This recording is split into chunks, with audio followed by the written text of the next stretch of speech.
I've had some people ask me how we dealt with the snow, how we fared. So that's my car, which is, you know, not a small car, next to the pile of snow.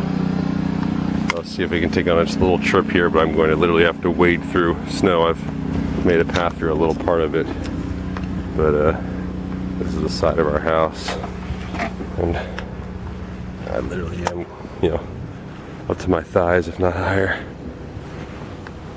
This is me sinking down into the snow as I get to the partial path that I've created here.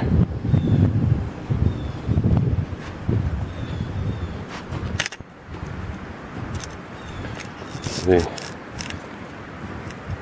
I made a path so I could check the dryer vents and make sure everything was clear.